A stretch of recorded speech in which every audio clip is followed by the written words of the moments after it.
Many retreats look great on paper, but how do you ensure they deliver lasting impact to each and every participant that is coming to your retreat and having them ask for more retreats before they even leave? Today, we're talking about hosting your own in person retreat and what you need to know. This is Strategy Talks. Let's go.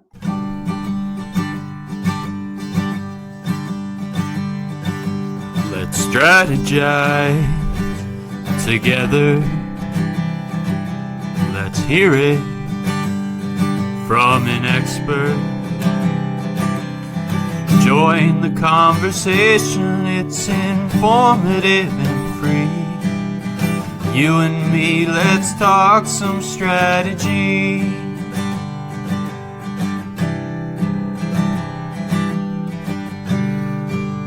Here's your host, Morin-van.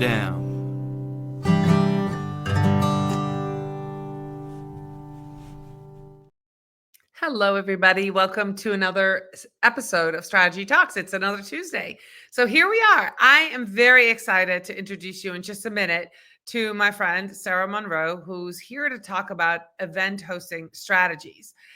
Some of you might know that Sarah and I actually hosted a retreat not too long ago. So we're going to talk about events, but mainly retreats and hosting them. But before we do, I want to make sure that you know that we really appreciate you being here live with us. And I want to make sure that those of you who listen to Strategy Talks as a podcast also know that you are more than welcome. If you have any questions for Sarah or myself, please feel free to leave them in the comments. We'll be monitoring. Be happy to answer any questions you have or follow-up questions after we are done talking. So without much further ado, here is Sarah onto the stage. How are you today, Sarah? Hello and happy Tuesday. Happy Strategy Talks, Doreen. I know. It's awesome. Now you've been on before, Sarah. So you know how this goes, but we're going to dive right in. Sarah has been doing retreats for lots of years and you're an event planner, but today we're going to talk about events, but specifically retreats. One of the reasons that we're going to talk about that is because you and I have seen a trend. We've seen a shift in the last few years. Big conferences are not out, but they're not as greatly attended as they used to be before 2020. So now people are looking for more intimate gatherings. And let's talk about that, Sarah. Why do you think that is? And beyond, of course, people being more cautious about being with people, what is the big shift? One of the big shifts, I think we're shifting back to, I planned and executed retreats for, say, 20 people, 20 to 30 people. And people had a much deeper experience and over time, more connections. And now we have different tools that people can stay connected after a retreat too, so that you're not overwhelmed by these huge events. The smaller, more intimate spaces, I think people are craving more. And yes, there is a health and safety factor when it comes to the very large retreats. But you also have to wonder, with those big retreats, you're really speaking to a particular level of knowledge. And when you can really refine what people want and what they can get out of an experience, you can really dive deeper.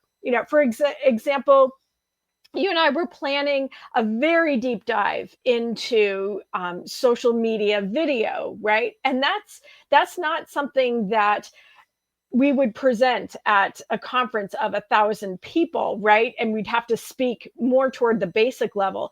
People really they want a very deep dive into things. They want to know that they will have some very clear actionable items in the end, and that they'll have that support afterward too.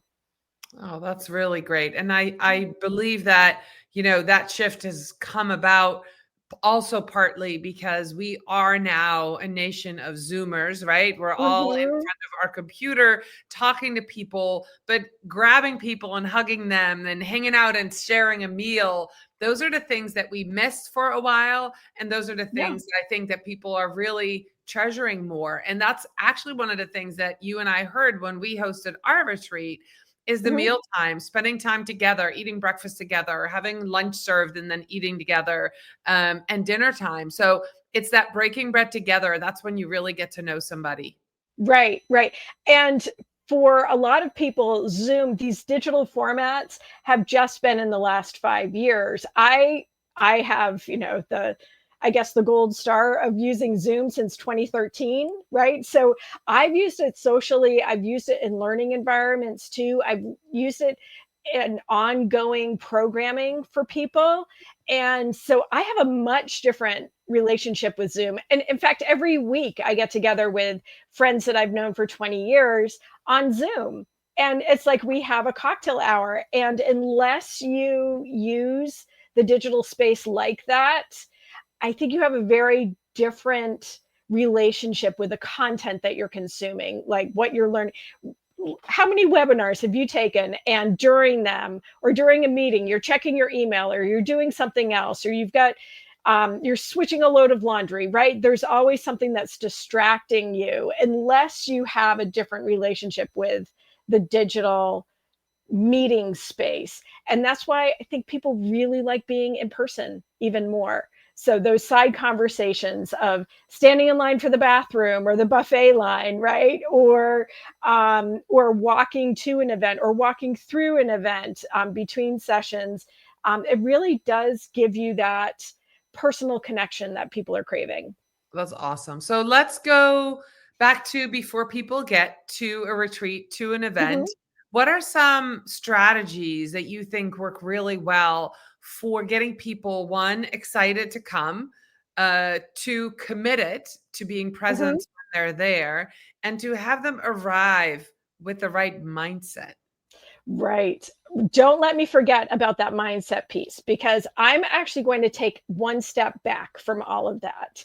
And this is a trick that one of my most favorite bosses had me do, which is sit and visualize what it's going to be like as an attendee at a retreat or an event. And from the moment that you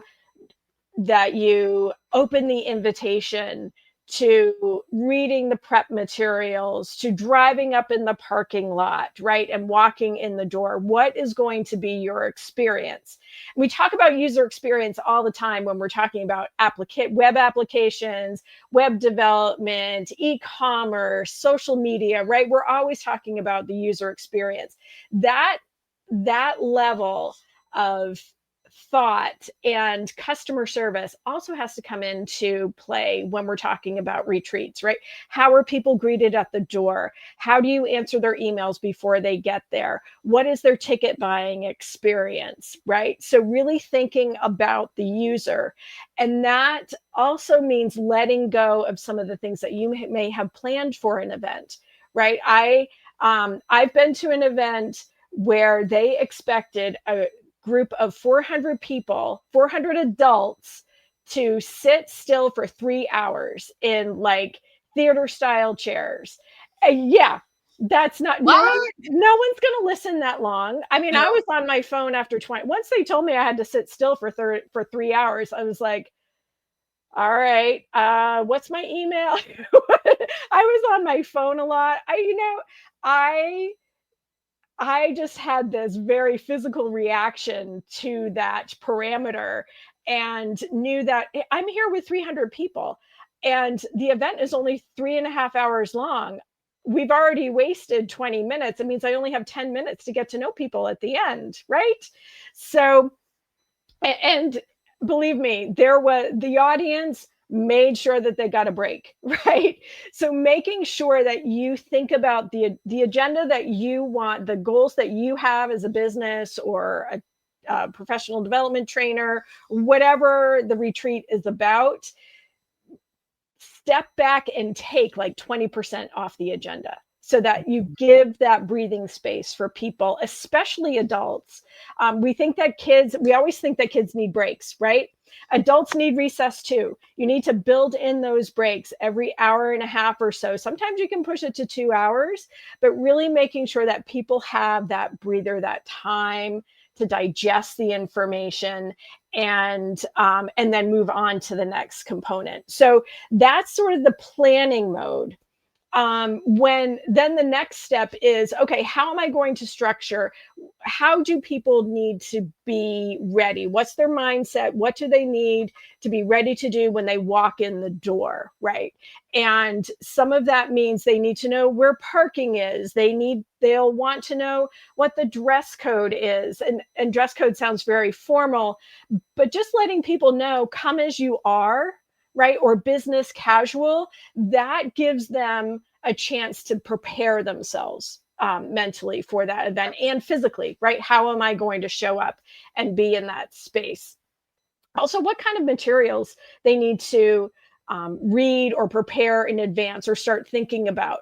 So, for instance, I spent 6 years running professional development trainings in public policy and leadership development. And for some of those programs, we had a packet. There was a reading packet. There were discussion notes, right? People knew exactly what was going to happen the next month because we gave them all of those materials. You know, what you and I did for our retreat, we wanted people to be really ready. We only had 2.5 days, a little more than 2.5 days with people, right?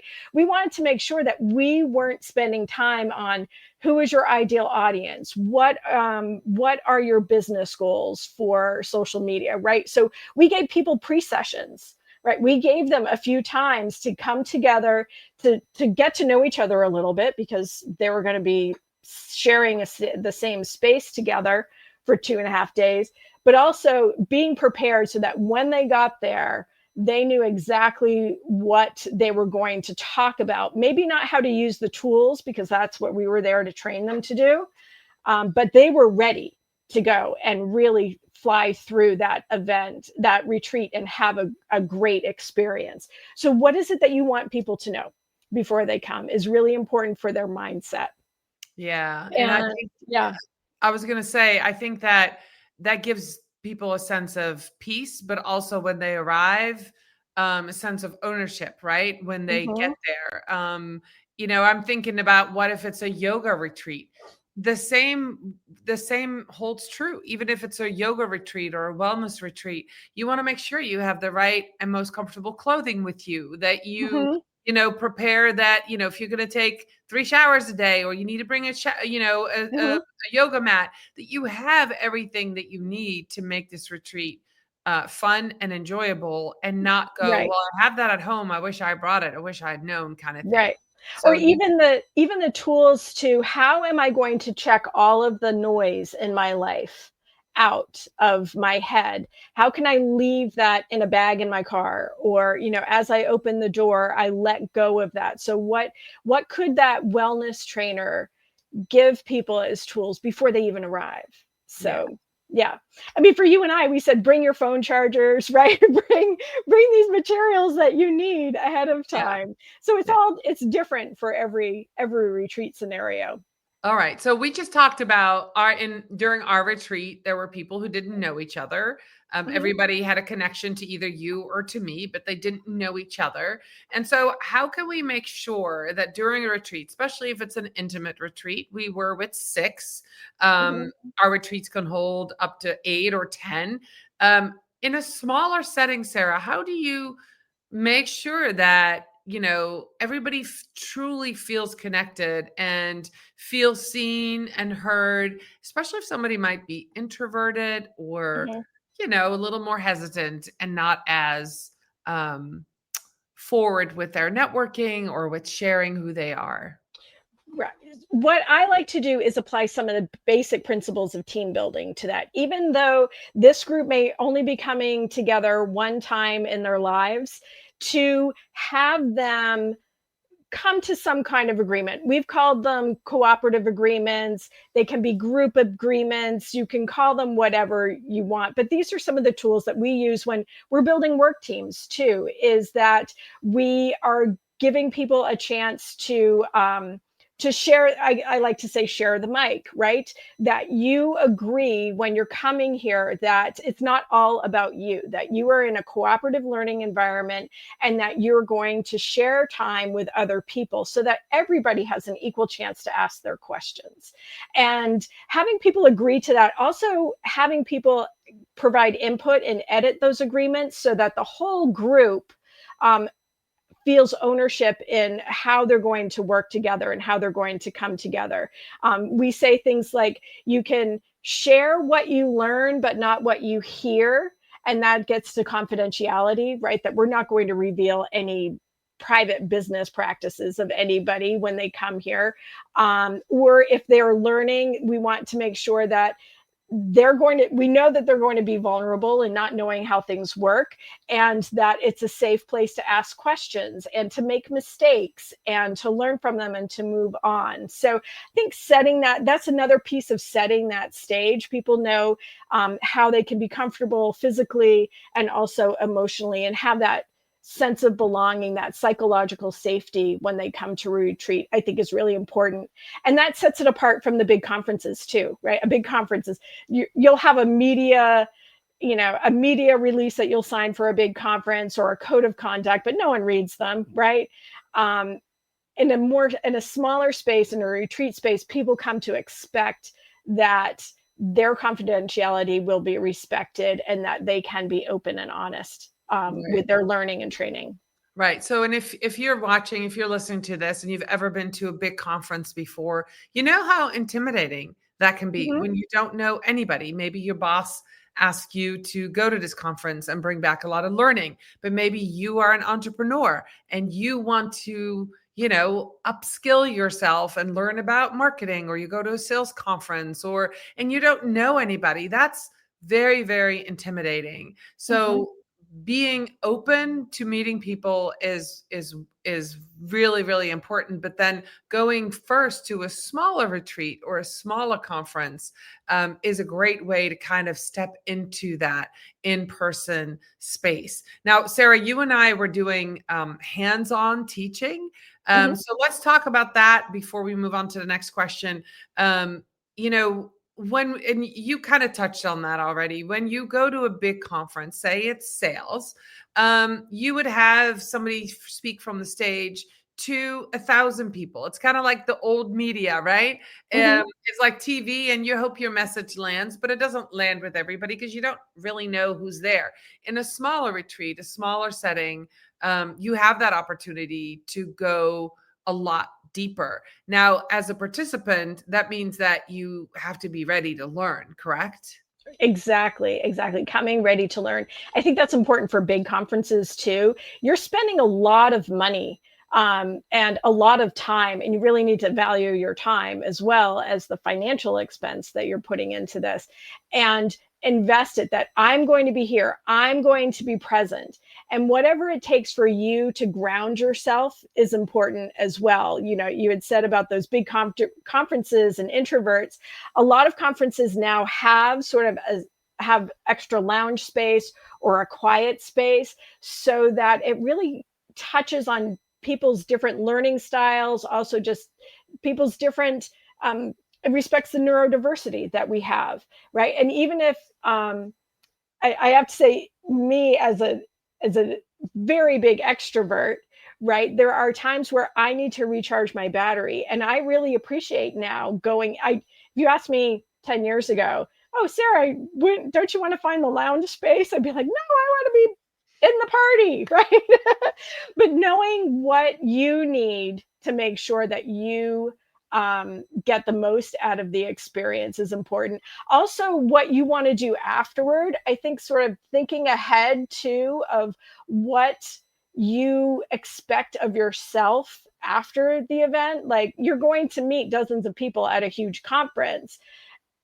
Are you going to follow up with them? When are you going to follow up with them? How do you want to commit to that follow up even before you go? So that when you meet someone, you don't say, "Oh, let's meet next Tuesday." And then all of a sudden you have 16 people on your schedule the next week and can't possibly even do your work, right? Or answer the emails. And then in the small retreat, it's, okay, I know I'm going to learn this at this retreat. And I may not be able to implement all of it, but I'm going to commit to implementing this right away. And then that next piece of knowledge may come in 3 days, 3 weeks, 3 months, 3 years. I've had a client come back to me after going through a training, I think it was a 6-month training that we met with them every 6 weeks about social media. It was like a social media boot camp. And this participant really resisted the planning tools. And yet 3 years later comes back to me and says, hey, I really like a comprehensive strategy and calendar. And I thought to myself, I gave that to you 3 years ago. But Wow. they weren't ready. They weren't ready for it. Right. So, and knowing that too, you may not be ready for everything that you're going to learn at a retreat, but take good notes, stay in touch with the people that you meet, and then revisit the information as time progresses. All right, Sarah, I watched you spread around a lot of magic at the retreat that you and I did. So let's talk, briefly, some things that you do to make everybody feel seen and everybody, but just make the retreat that you host different. What do people need to think about? I know you said, think about the experience. So sit in that space of, what would I want? But what are some magical things that you've done? Some magical things. I think food is a very big part of how humans come together, and making sure that we had food. You and I had a very healthy menu planned out, and there was one afternoon, it just seemed like everybody needed some potato chips. And so we opened bags of potato chips, and we pulled, I think we had ice cream bars too, right? Yes, And ice cream and potato chips. Yeah, we've been together for 48 hours. People have been really working hard. And you know what? You need some fun. You need something light.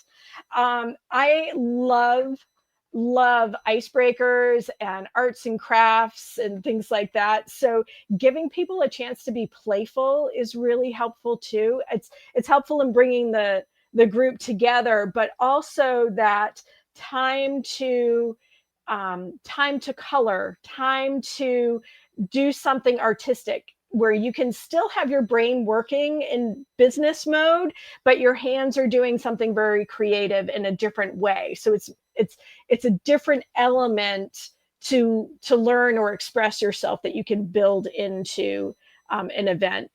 Yeah, I have to say, you and I have been to some big conferences, like Inbound, and they now call them activations, right? What are the activations? And even pre-event activations, it's really activities, right? What are some things that we can give to people that give them a chance to have a breather? Can they go take a walk?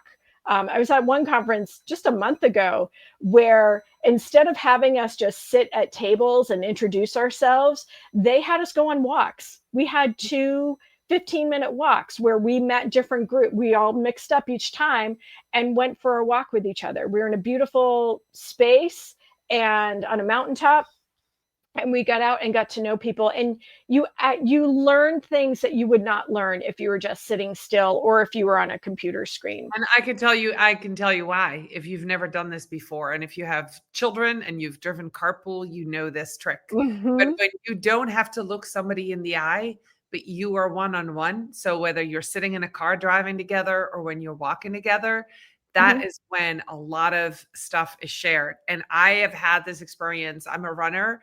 And so I love to run with friends, but I can literally talk for 4 hours and run. That's how much I like talking.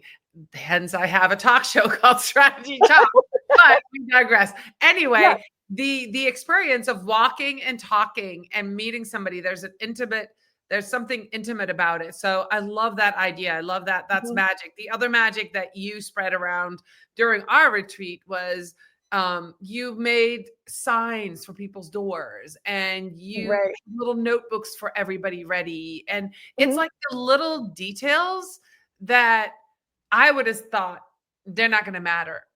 But I can tell you, they all loved their sign on the door, right? Everybody, and they took them home. Yeah. Them home. So So those are the little things that make Mhm. it magical. So, I'm sure Sarah has more ideas. So if you want to connect with Sarah later, do that. But let's Exactly. go Yep. to, we just have a little bit of time left. Let's go Mhm. to this question. How do you mitigate the risk, Sarah, of cliques forming? We had a small group, but what if Yeah. it's a group of 10 and you've Mhm. got, three best friends who sign up together, right? Yeah. Or a person just dominating the conversation because he or she just wants to dive deeper than everybody else. How do you Mhm. handle that? Because I know you have experience with this, Sarah.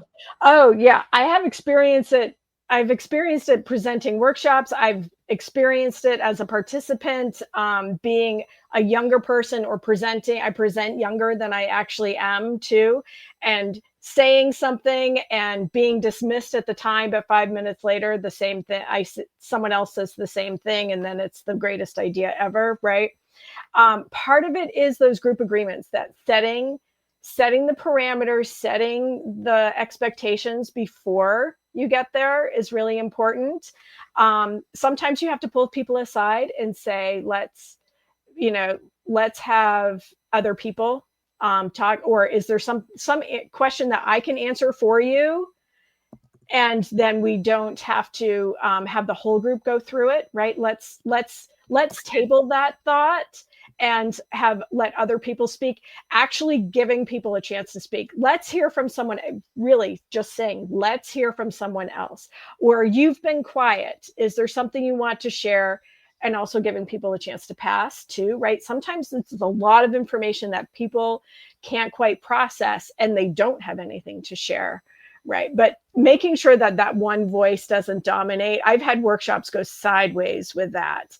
And as much as I try to say, hey, let's have a meet, we have this program afterward. Let's talk about those things afterward. We're really here to talk about this. Moving the conversation back to the agenda is sometimes what you can do, because you've presented a clear agenda and clear learning objectives Mhm. beforehand, right? And so you can always reference that and say, okay, that's a great point. Let's talk about that later. Let's get back to the agenda. And that usually gives people enough of a clue to shut them down. Okay, and that gets me to the last question that I have. Sarah, how do you follow up, or how do you make a retreat or an event a success before people even leave, or right after they leave, more than with Mhm. just a thank you email? Part of that is building in what is it that we can do afterward, right? For you and I, we're building a community of our retreat participants, or people who want to stay in touch with each other. We had a text group, right, and that's been working. But we're now going to go use our digital tools that we have. That is a great opportunity to open up the community, the conversation, the ideas to more people who share the same interests in video production in this case, right? Yeah, yeah. Um, in others, it's finding a way to build in some alumni programming. What is the next thing that people can do? Can we offer them something virtually, right? Either just a quick check-in follow-up session, or can there be a benefit to having gone through that retreat that you then get invited to some workshop series? This is something that happened with me with a course that I took a couple years ago, is that for a year and a half afterward, it was built into the program that we would get free access to be able to reinforce the learning and the community that we built as students in that program. And now the cohort that I was in, or the year that I think we're like 2 or 3 cohorts, we still stay in touch with each other by email. We get together quarterly. We're now trying to figure out, can we use Slack or some other thing just to connect with each other in a different way. So thinking of that in your program design too, that is part of the user experience. What is the goal that you have afterward? Is your retreat just a one and done, or do you want to have an ongoing relationship with people, and Yeah. what will that look like? So again, getting back to that very primary principle of why are you doing the retreat and what are people going to get out of it. All right. So I'm going to now shamelessly plug our retreat. I'm going to put it up here. Social content retreats. Mhm. There it is. We are doing social content retreats. So content creation, real retreats, all kinds of different things coming down the pipeline. We have a retreat coming up in September of 2025. We are holding all our retreats in beautiful Vermont. So if you've ever wanted to come to Vermont, if you're not in Vermont, please come. Please check it out. Sarah, tell everybody who's watching and listening, 1 minute about the social content retreats, the real retreat that's coming up in September. The real retreat is going to be women-centered. So we'll put that out there. It's a women-centered retreat. We find that provides the learning opportunities that best suit the people that we want to work with in this field, and also support the businesses that we are committed as women entrepreneurs to work with too, and help them rise. So this is going to be, we start Thursday late afternoonish, let people arrive and get settled.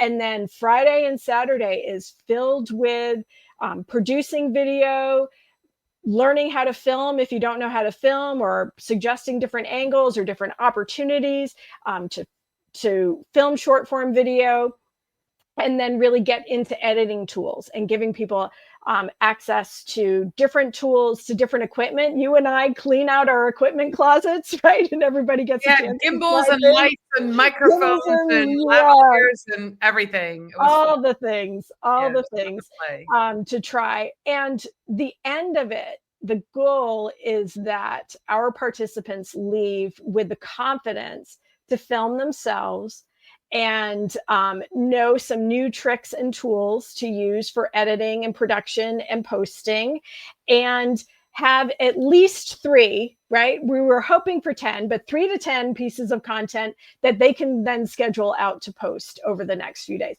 And what's great is that these are business goal based, right? We have people, before they come to the retreat, figure out, what are my business goals?